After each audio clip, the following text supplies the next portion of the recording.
Esta idea que veníamos hablando sobre que un modelo en particular se ajuste demasiado a los datos de entrenamiento y pierda la capacidad de funcionar bien con datos que nunca vio, se conoce como sobreentrenamiento. Es un concepto también muy importante, como el de mínimos locales y el de superficies de error que vimos, y que hay que ver la forma de evitar el sobreentrenamiento, como también veíamos que había formas de evitar los mínimos locales. Tenemos que tratar de evitar ese sobreentrenamiento porque va a hacer que lo que hicimos o el modelo que armamos funcione muy bien para los datos que teníamos para entrenar, pero que después en la realidad, en la práctica, que es lo que más nos interesa, funcione muy pobremente. Entonces, vamos a hacer acá una curva donde tenemos, por ejemplo, la cantidad de épocas de entrenamiento, el número de veces que le mostramos reiteradamente los datos durante el entrenamiento. Y vamos a hacer en esta gráfica alguna medida del error, nuevamente, después vamos a dar más detalle acerca de qué podemos estar midiendo como error, pero podríamos ver la cantidad de casos bien clasificados, por ejemplo. Y vamos a ver que, como ya habrán experimentado, con mayor o menor ondulaciones, durante el entrenamiento tengo una medida de error que siempre baja. Siempre que le voy mostrando más y más, por ejemplo acá le mostré 10 veces los datos, 20, 30, 40, hasta 200, 300, 4000, las que sean, siempre vamos a mejorar el error, vamos a llamar el error de entrenamiento. Eso está bien, en principio, nos demuestra que el algoritmo de entrenamiento funciona, que se ajusta cada vez mejor a los datos que le estamos mostrando, pero sin embargo, no necesariamente quiere decir que va a funcionar bien con los datos reales. Si nosotros tuviéramos otro conjunto, como habíamos dicho, el conjunto de prueba, nos guardamos unos datos que no le mostramos durante el entrenamiento. Estos datos no se los mostramos para buscar el gradiente y para hacer todo el entrenamiento del tipo que sea, pero sí se los vamos mostrando cada tanto para ver qué tan bien está funcionando el algoritmo en datos nunca vistos, o sea, no vistos durante el entrenamiento, en definitiva.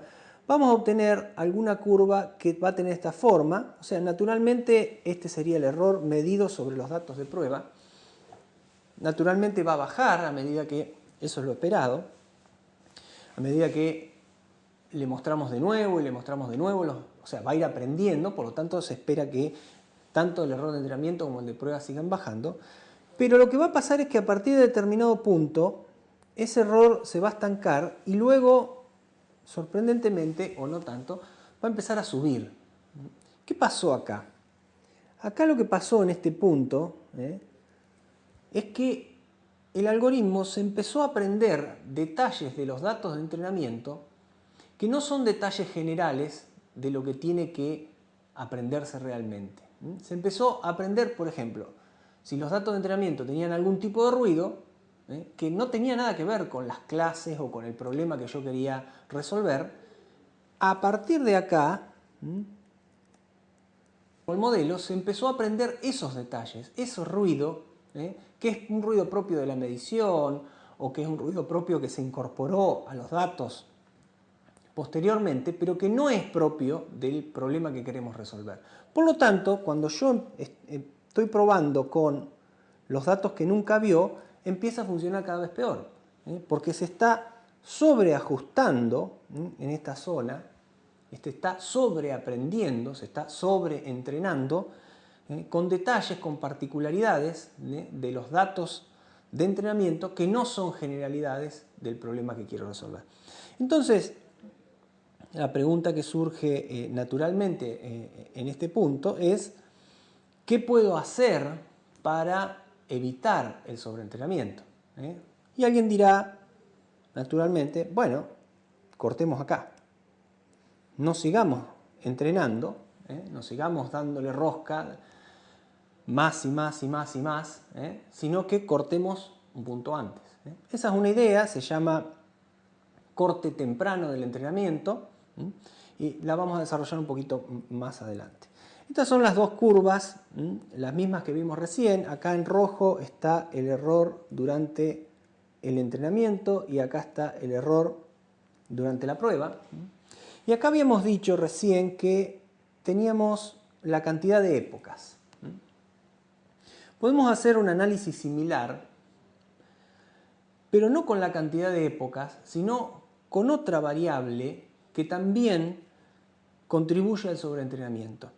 Supongamos ahora que dejamos una cantidad de épocas fija, siempre la misma, pero lo que vamos aumentando es la cantidad de parámetros libres que tiene el modelo, o sea, la cantidad de pesos o el tamaño de la red neuronal. Vamos aumentando la cantidad de neuronas y por lo tanto la complejidad del modelo. Lo que sucede en ese caso es algo muy similar, acá está representado con las mismas curvas. Digamos que acá teníamos una red neuronal de un peso o dos, acá teníamos de 4, 6, 10, 15 y vamos aumentando. Acá teníamos una red neuronal bastante más compleja que tenía a lo mejor 50 neuronas y con todos sus pesos y seguimos aumentando. Lo que pasa es que cuanto más parámetros libres tiene para entrenarse la red, más capacidad tiene para modelar todos los detalles finos que tengan los datos de entrenamiento. Entonces, llegado a un punto, el concepto es el mismo que el que vimos antes, ahora con la complejidad del sistema, no con la cantidad de épocas de entrenamiento.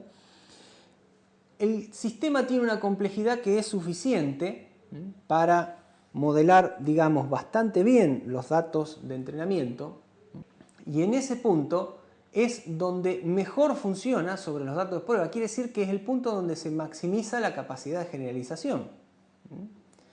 Ese punto es el punto clave, nuevamente, en donde no nos conviene seguir teniendo un modelo cada vez más complejo con más parámetros libres, porque le estamos dando la posibilidad de aprenderse detalles, particularidades de los datos de entrenamiento que no son importantes al problema general y que encima no solo eso, no es solo que no son importantes, sino que después va a hacer que funcione mal con los datos nunca vistos.